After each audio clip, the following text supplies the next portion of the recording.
Hello student, today we read critical region. देखो, critical region हम unit first में भी पढ़ चुके हैं।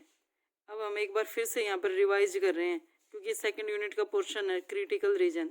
देखो, क्रिटिकल रीजन के लिए सबसे पहले हमने एक सैम्पल ऑब्जर्वेशन ली। उन ऑब्जर्वेशन से क्या बन जाएगा? एक सैम्पल स्पेस बन जाएगा। x1 x2 up to xn, ये सारी सैम्पल ऑब्जर्वेशन है। इसको सैम्पल स्पेस में पुट कर देंगे तो ये क्या बन जाएगा? Sample space. ये सारी वैल्यूज मिलकर क्या बन जाएंगी? Sample space. ये देखो, ये सारी sample values can be taken as the point in n dimensional space. ये सारी कितनी है? एन वैल्यूज है ना। तो अगर एन डायमेंशनल स्पेस लें तो उसमें सारी वैल्यूज किसका काम करेंगी? एक पॉइंट का काम करेंगी, सारी की सारी वैल्यूज। ठीक है, देखो अब कोई भी एक रीजन उठाते हैं। ये एन वैल्यूज है, एन वैल्यूज के लिए एन डायमेंशनल स्पेस ले लिया। तो यहाँ पर हम कुछ रीजन लेंगे, इन एन डायमेंशनल स्पेस का एक रीजन लेंगे। ठीक है, और ये सारी वैल्यूज क्या किसका काम करेंगी? उस रीजन में एक पॉइंट का काम करेंगी, इन दिस रीजन। ठीक है, अब हम चेक करेंगे जो ये वैल्यूज हैं, ये पॉइंट हैं, ये सारे वो इस रीजन के अंदर है या आउटसाइड ऑफ द रीजन है। ठीक है, हमने पूरे इसको जो ये अनडायमेंशनल स्पेस लिया था ना, हमने इसको एस मान लिया। एस, ये देखो ये पूरा स्पेस, इसको हमने एस मान लिया। ठीक है, इसको हमने बीच में से डिवाइड कर दिया, यानी पूरा सैंपल स्पेस अब टू पार्ट्स में डिवाइड हो गया। ये हो गया W और ये S माइनस डब्ल्यू। ये स्पेस है S माइनस डब्ल्यू, क्योंकि कंप्लीट स्पेस था ये एन डायमेंशनल स्पेस। इसको हमने किससे लिया था? डिनोट किया था S से। और ये हाफ इसका हमने W मान लिया, तो दूसरा कितना बच गया? S माइनस डब्ल्यू, यानी कि W का कॉम्प्लीमेंट। और W के कॉम्प्लीमेंट को W बार से भी डिनोट कर सकते हैं और W डैश से भी डिनोट कर सकते हैं। चाहे W डैश से डिनोट कर दो या W बार से डिनोट कर दो। ठीक है, कंप्लीट एन डायमेंशनल स्पेस को टू पार्ट्स में डिवाइड कर दिया। अब देखो, अब आती है नल हाइपोथेसिस और अल्टरनेटिव हाइपोथेसिस। नल हाइपोथेसिस को हमने किससे डिनोट किया था? H0 से। और अल्टरनेटिव हाइपोथेसिस को हमने किससे डिनोट किया था? H1 से। ये लास्ट लेक्चर में पढ़ चुके हैं दोनों।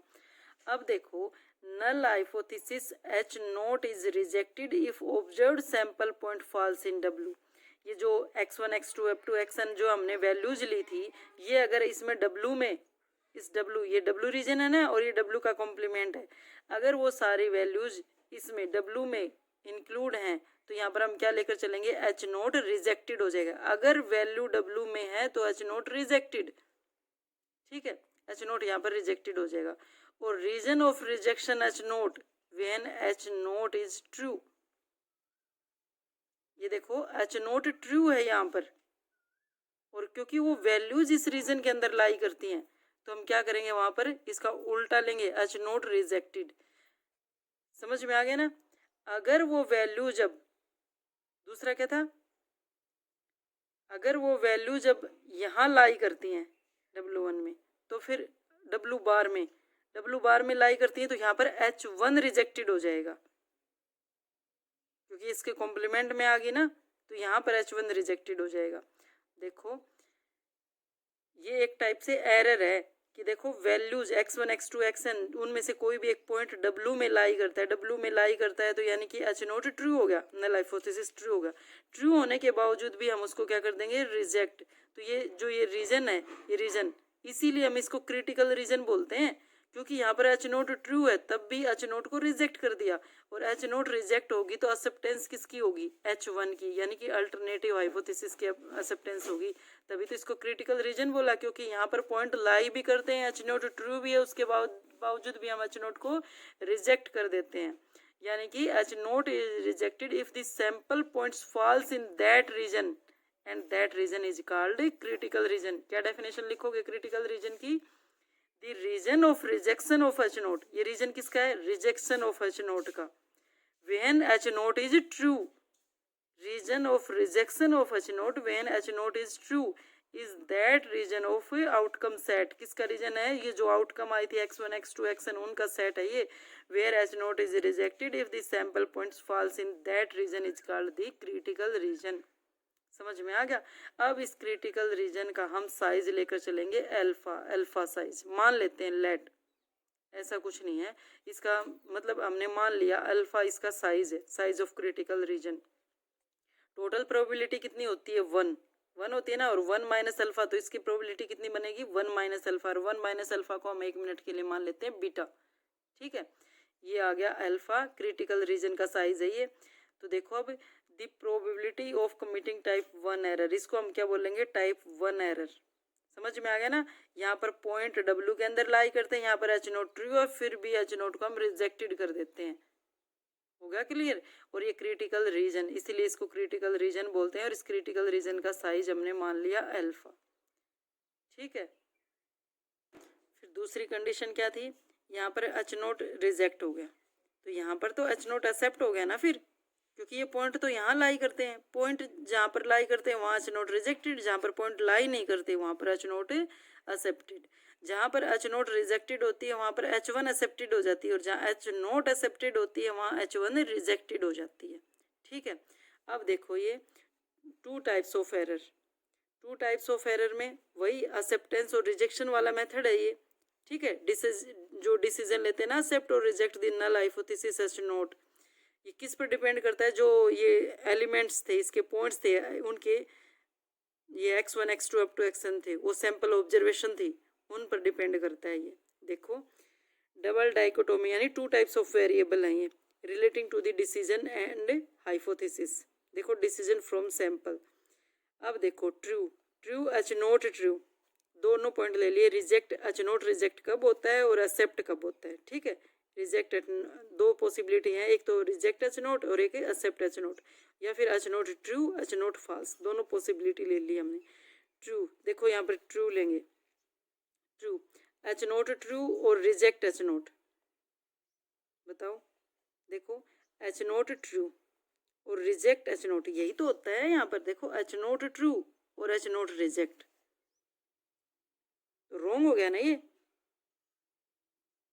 रॉन्ग ही तो हो गया। देखो एच नोट ट्रू है उसके बावजूद भी ये रिजेक्ट एच नोट हो रहा है, रॉन्ग है, तो तभी हम इसको क्या बोलते हैं, टाइप 1 एरर। ठीक है। टाइप 1 एरर समझ में आ गई, यानी कि एच नोट ट्रू है उसके बावजूद भी एच नोट को रिजेक्ट कर दिया, टाइप 1 एरर। ठीक है। एच नोट ट्रू और एक्सेप्ट एच नोट, यानी कि ट्रू होगा तो एक्सेप्ट होना चाहिए ना, ये करेक्ट है। ठीक है। लेकिन लेकर ये चलते हैं, क्योंकि ये एच नोट ट्रू होने के बावजूद भी रिजेक्ट कर रहे हैं, तो ये टाइप 1 एरर आ गई। अब देखो H naught false, H naught false इसका मतलब एच वन ट्रू। ठीक है। एच वन अगर ट्रू है तो रिजेक्ट एच नोट हो जाएगा। ठीक है, ऐसे ही होना चाहिए। लेकिन क्या करते हैं, एच वन ट्रू है उसके बावजूद भी, एच वन जब ट्रू होता है तो किसको एक्सेप्ट करते हैं, एच नोट को एक्सेप्ट करते हैं। एच वन ट्रू होता है तब भी एच नोट को एक्सेप्ट करते हैं, तो ये गलत है ना, रॉन्ग है। इसीलिए हम इसको क्या बोलते हैं, टाइप 2 एरर। ठीक है। टाइप 1 एरर में तो एच नोट ट्रू है, रिजेक्ट एच नोट है, और टाइप 2 में एच वन ट्रू है, एक्सेप्ट एच नोट है। ठीक है। इसका बिल्कुल उल्टा है। यहाँ से कितनी आ गई है, 2 टाइप्स की एरर आ गई। ठीक है। अब इन्हीं दोनों एरर्स को डिफाइन कर रखा है। The error of rejecting H note, जहाँ पर एच नोट रिजेक्ट हो जाएगी वहीं पर एच वन एक्सेप्ट हो जाएगी। कब होती है reject, when H naught is true, is called type 1 error. And error of accepting H note, जहाँ पर एक्सेप्ट होती है वहाँ पर एच नोट क्या हो जाती है, फॉल्स, और एच वन क्या हो जाती है, true, is a second type error. Probabilities of type 1 and second error are denoted by alpha and beta. इनकी प्रोबेबिलिटी है ये, टाइप 1 एरर की प्रोबेबिलिटी। अल्फा क्या है, प्रोबेबिलिटी ऑफ टाइप 1 एरर, और टाइप 1 एरर क्या थी, rejecting H naught when H naught is a true. ठीक है ना। When rejecting H naught when H one is accept, reject H note होगी तो एक्सेप्ट एच वन होगी ना, कोई भी बात लिख दो, चाहे प्रोबेबिलिटी ऑफ टाइप 1 एरर या फिर probability of rejecting H naught when H naught is true, या फिर ऐसे लिख दो, रिजेक्टिंग एच नोट या accept H naught, H one sorry accept H one when H naught is true. H naught true होते ही एच वन को accept कर लेंगे। ठीक है, ये अल्फा। दूसरा बीटा, बीटा क्या था, प्रोबेबिलिटी ऑफ टाइप 2 एरर, उसमें क्या हो जाएगा, probability of rejecting H one when H one is true, या एक्सेप्टेंस ऑफ एच वन। ये देखो बेटा, probability of accepting H naught when H naught is false. ठीक है। या फिर इसको मैथमेटिकली हम ऐसे लिख सकते हैं, प्रोबेबिलिटी ऑफ एक्स, सारे डाटा किसमें, क्रिटिकल रीजन में बिलोंग करते हैं ना, डब्ल्यू को हमने क्या लिया था, क्रिटिकल रीजन लिया था। तो अगर सारे डाटा क्रिटिकल रीजन में बिलोंग करते हैं तो हम वहाँ से किसको हटा देंगे, एच नोट को। इसका मतलब है यहाँ से ये हटा दिया, एच नोट डिवाइड कर रखा है, एच नोट मतलब रिजेक्टेड एच नोट। ठीक है। अगर एलिमेंट्स डब्ल्यू में बिलोंग करते हैं, क्रिटिकल रीजन में बिलोंग करते हैं, तो एच नोट क्या हो गया, वहाँ से रिजेक्टेड हो गया, इज इक्वल टू क्या है अल्फा, यही तो था अल्फा, ठीक है। और x का मतलब क्या होता है, वो सारे सैंपल पॉइंट्स, या फिर हम इसको ऐसे भी लिख सकते हैं इंटीग्रेशन की फॉर्म में कि एल नोट, एल नोट मतलब ये ले लिया रिजेक्टिंग एच नोट का portion, rejecting H naught L naught, और ये किस पर डिपेंड करता है, इस क्रिटिकल रीजन पर, रीजन ही तो लेते हैं इंटीग्रेशन में, W d x is equal to कितना है अल्फा, यानी इस प्रोबेबिलिटी को हम, ये तो है किसमें डिस्क्रीट केस में, और ये किसमें है कॉन्टिन्यूस केस में, डिस्क्रीट केस में ऐसे डिफाइन कर दिया, कॉन्टिन्यूस केस में ऐसे डिफाइन कर दिया। और ये एल नोट, एल नोट हमने क्या लिखा है, likelihood function of sample observation, likelihood मतलब probability, joint probability density function है ये, ठीक है, वेयर एच नोट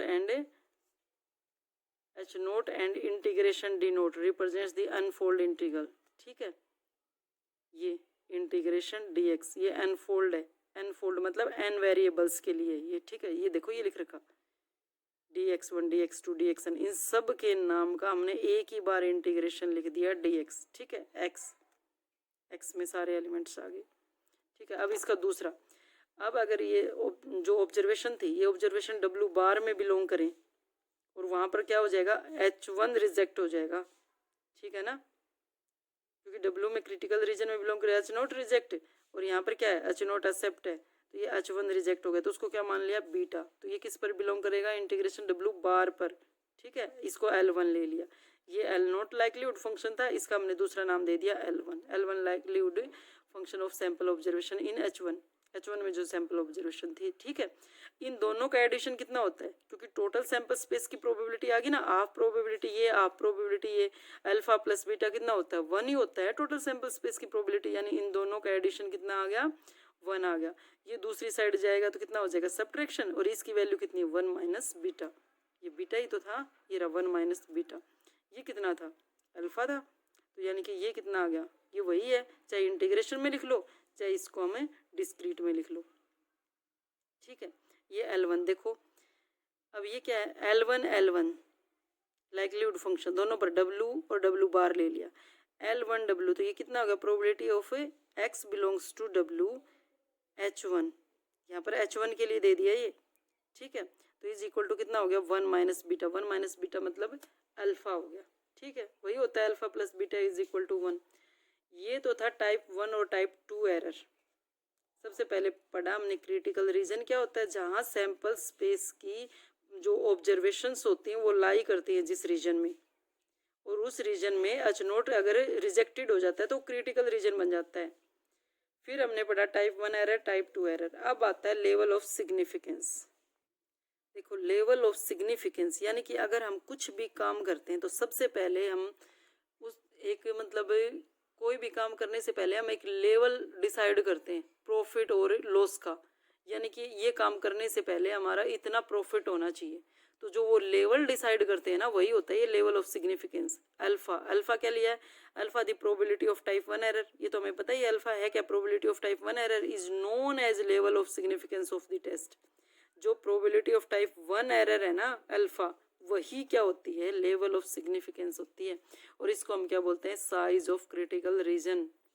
साइज ही होता है क्रिटिकल रीजन में कितने पॉइंट लाई करते हैं, वही नहीं आता है अल्फा में, ठीक है, यही होता है।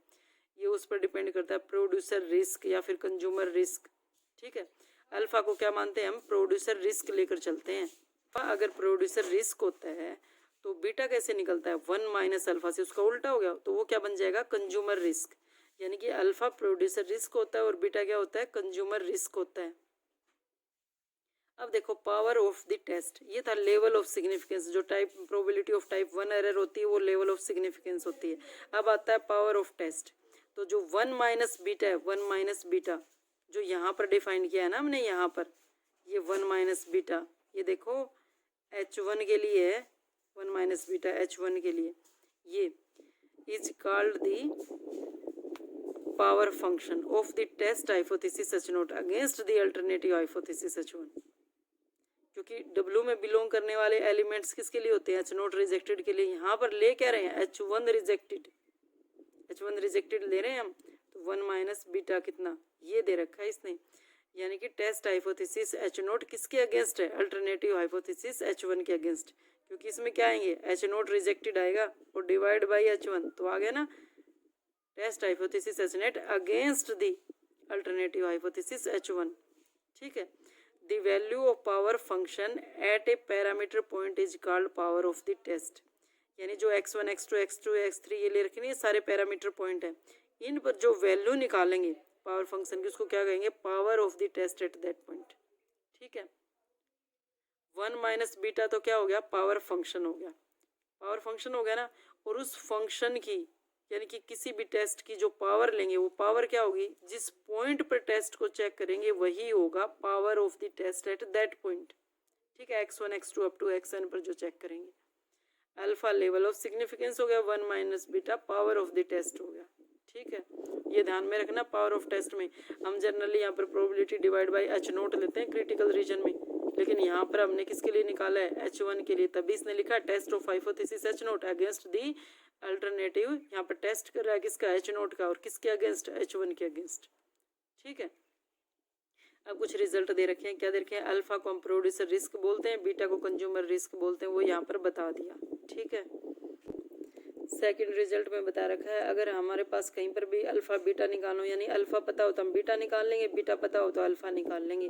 अगर जनरली दे नहीं रखा हो क्वेश्चंस में, ये फर्स्ट यूनिट में मैंने करवाया था जहाँ पर अल्फा बीटा की वैल्यू लेकर चल रहे थे, अगर नहीं दे रखा है तो हम जनरली अल्फा को 0.05 या फिर 0.01 लेकर चलते हैं। अगर दे नहीं रखा है तो इनमें से कोई भी वैल्यू लेकर चलते हैं, वो डिपेंड करता है एग्जाम्पल पर। 0.05 भी ले लेते हैं, 0.01 भी ले लेते हैं। ठीक है, जनरली बीटा हम फिर उसके अकॉर्डिंग निकाल देंगे। अब देखो कुछ स्टेप्स दे रखे हैं, testing of hypothesis problem solve करने के स्टेप्स। टेस्टिंग ऑफ हाइपोथेसिस, सबसे पहले हम क्या करेंगे, explicit knowledge of the nature of the population distribution. Population distribution, population मतलब टोटल सेट है, जो टोटल हमारे पास जितने भी ऑब्जर्वेशन है उनके नेचर के बारे में चेक करेंगे। नेचर की जो मतलब किस टाइप की ऑब्जर्वेशंस है, किस टाइप का उस पॉपुलेशन डिस्ट्रीब्यूशन यूज कर रखा है, वो सारे, और वो किस पर डिपेंड करते हैं, पैरा